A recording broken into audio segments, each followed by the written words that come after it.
తాకట్లో ఉన్న బంగారాన్ని విడిపించి ఆ రోజున మార్కెట్ ధర కట్టి మిగిలిన డబ్బును మీకు అందిస్తుంది కొమ్మూరి గోల్డ్.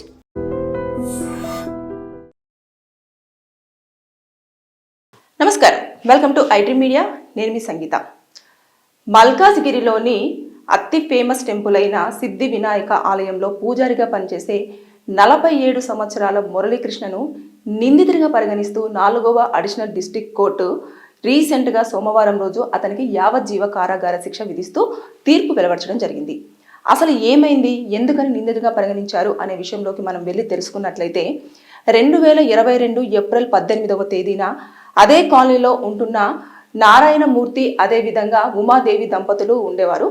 అయితే ఉమాదేవి వాళ్ళిద్దరూ కూడా ఎప్పుడూ ఆ టెంపుల్కి వెళ్ళి దర్శనం చేసుకుంటూ ఉండేవాళ్ళు. ఒకరోజు నారాయణమూర్తి భర్త వెళ్ళలేదు, ఓన్లీ భార్య అయిన ఉమాదేవి మాత్రమే. ఆవిడకు 57 సంవత్సరాలు. వెళ్ళి ఆ దేవుణ్ణి దర్శించుకొని ఇంకా తిరిగి ఇంటికి రాలేదు.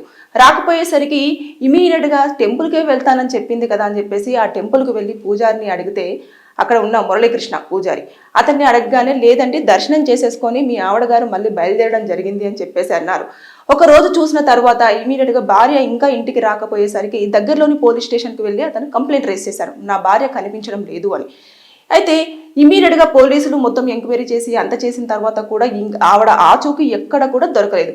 తర్వాత 3 రోజుల తర్వాత ఆమె బాడీ ఎక్కడ దొరికింది అని అంటే ఎగ్జాక్ట్లీ టెంపుల్కి బ్యాక్ సైడ్లో ఒక కాలువలో దొరకడం జరిగింది. ఒక నాల, అందులో మృతదేహం నిర్జీవంగా పడి ఉన్నది చూశారు. చూసిన తర్వాత అది పంపించేస్తే ఆల్రెడీ ఇవాడు చనిపోయి 3 days అవుతుంది అని చెప్పేసి ఫోరెన్సిక్ వాళ్ళు దాన్ని ధృవీకరించడం జరిగింది. ఇక ఇమీడియట్గా పూజారిని పోలీసులు కొంచెము ఎంక్వైరీ చేయడము, తర్వాత నెక్స్ట్ సీసీ కెమెరా చూడడము, అక్కడికి వెళ్ళడమే మాత్రమే ఉంది. కానీ బయటికి వచ్చినట్టు కూడా ఎక్కడా కూడా ఆధారాలు లేవు. అందుకోసం అని చెప్పేసి పోలీసుల స్టైల్లో అతన్ని అడిగితే అప్పుడు నిజాన్ని ఒప్పుకున్నాడు. ఎప్పుడైతే ఆవిడ ఒంటి నిండా బంగారం వేసుకొని ఆలయానికి వచ్చేసి దేవుణ్ణి దర్శించుకుంటుందో ఆ సమయంలో అతను ఒక ఇనప రాడుతో తీసుకొని తల మీద గట్టిగా కొట్టడంతో ఆవిడ అక్కడికక్కడే మృతి చెందింది. మృతి చెందిన వెంటనే డెడ్ బాడీని ఏం చేయాలి అని చెప్పేసి అతను ఏం చేశాడంటే ఒక ఖాళీ డ్రమ్ము తీసుకొని ఆలయం పైన దాన్ని ఆ ఒక ఖాళీ డ్రమ్లో పెట్టడం జరిగింది 3 రోజుల పాటు. పెట్టిన తర్వాత ఆవిడ ఎప్పుడైతే చనిపోయింది కదా నెక్స్ట్ డే రోజే ఆలయంలో ఎలాంటి విరాళాలు లేకుండా ఎవరికి ఇన్ఫర్మేషన్ లేకుండా ఒక పెద్ద హోమాన్ని కూడా మురళీకృష్ణ కండక్ట్ చేశారు. చేసిన తర్వాత అయ్యో ఇంత పెద్ద హోమం జరుగుతుంది కదా అని చెప్పేసి భక్తులు అందరూ వచ్చారు, దర్శనం చేసేసుకున్నారు, వెళ్ళిపోయారు, అంతా జరిగిపోయింది. దాని తర్వాత ఇంకా శవాన్ని కూడా తీసేసి 3 రోజుల తర్వాత బయటపడేశాడు. ఎందుకు చేశావు అంటే ఆవిడ ఒంటి మీద ఉన్న బంగారం తీసుకోవడం కోసం నేను ఆవిడని చంపడం జరిగింది, నన్ను క్షమించండి అని చెప్పేసి అప్పుడు చెప్తే ఏమొస్తుంది, ఆవిడకు 57 సంవత్సరాలు. తర్వాత నెక్స్ట్ రోజు వచ్చి ఆలయంలో ప్రశాంతంగా దైవ దర్శనం చేసేసుకొని తనకున్న కష్టాలు కానివ్వండి, బాధలు కానివ్వండి చెప్పుకుంటే కొంచెం దేవుడు తీరుస్తాడు అన్న నమ్మకంతో వాళ్ళు అక్కడికి రావడం జరుగుతుంది.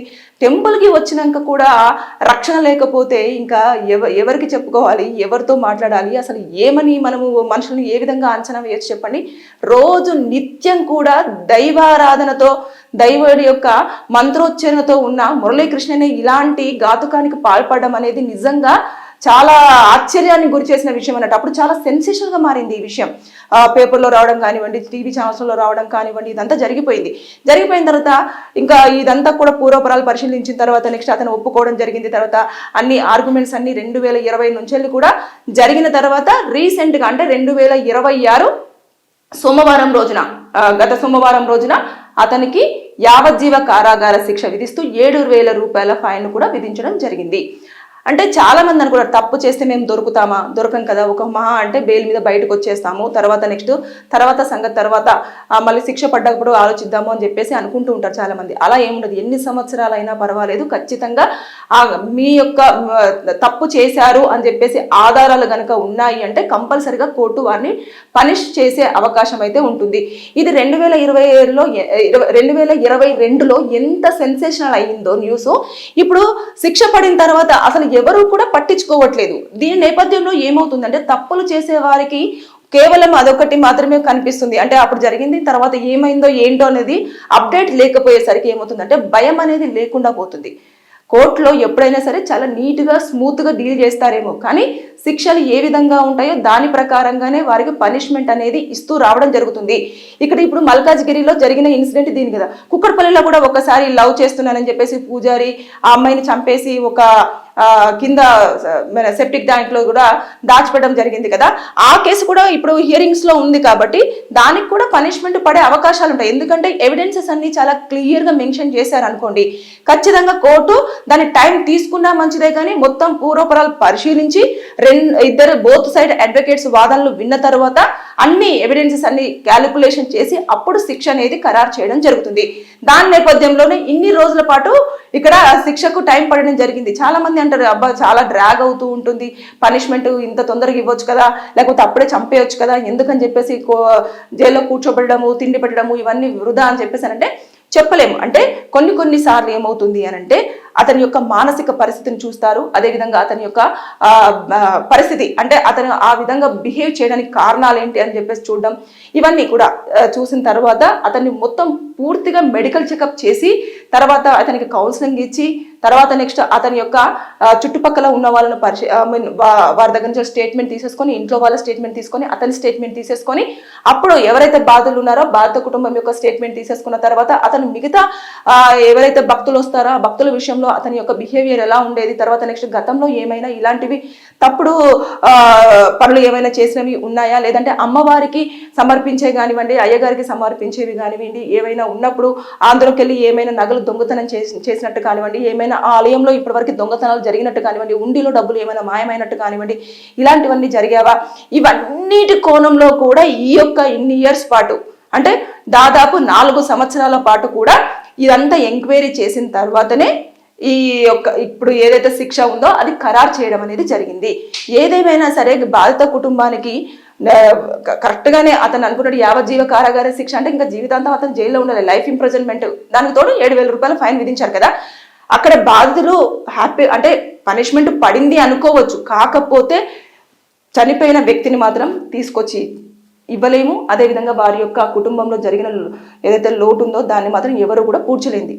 దయచేసి మీరు గనక ఎప్పుడైనా సరే ఆలయానికి కానివ్వండి, లేదు అనుకుంటే మీ చుట్టుపక్కల ప్రాంతాల వారికి కానివ్వండి, లేదంటే ఇంకెక్కడికైనా సరే ఒంటరిగా వెళ్ళేటప్పుడు జాగ్రత్తలు పాటించండి.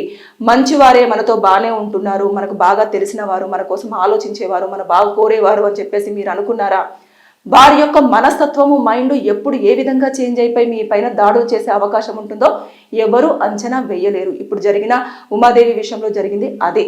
కాబట్టి రోజు చూసే పూజారే, రోజు మాట్లాడే పూజారే, తర్వాత నెక్స్ట్ పూజలు చేసే పూజారి, తర్వాత నెక్స్ట్ భక్తిలో ఉండే పూజారి. కాబట్టి నేను సేఫ్ అని చెప్పేసి అనుకుంది. కానీ ఆవిడ ఒంటి పైన ఉన్న బంగారం ఏదైతే ఉందో అతని యొక్క మనిషినే మొత్తం రాక్షసులాగా మార్చేసి ఒక రాడుతోటి కొట్టి చంపేంత దుర్మార్గమైన పని వేలోకి తీసుకెళ్ళడం జరిగింది. అంటే ఒక్కసారి ఆలోచించండి, మనిషి ఎప్పుడు ఏ విధంగా మారుతాడు అనేది ఎవ్వరూ కూడా అంచనా వేయలేరు. కాబట్టి మన యొక్క రక్షణ అనేది మనం జాగ్రత్త పాటించాలి. ఎవరిని కూడా ఈ రోజుల్లో అస్సలు నమ్మకూడదు, నమ్మి మీ ప్రాణాల మీదకి తెచ్చుకోకూడదని చెప్పేసి నేను ఈ సందర్భంగా మీకు ఖచ్చితంగా ఈ యొక్క కేసు విషయాన్ని పూర్తిగా ఎక్స్ప్లెయిన్ చేసి చెప్పడం జరిగింది.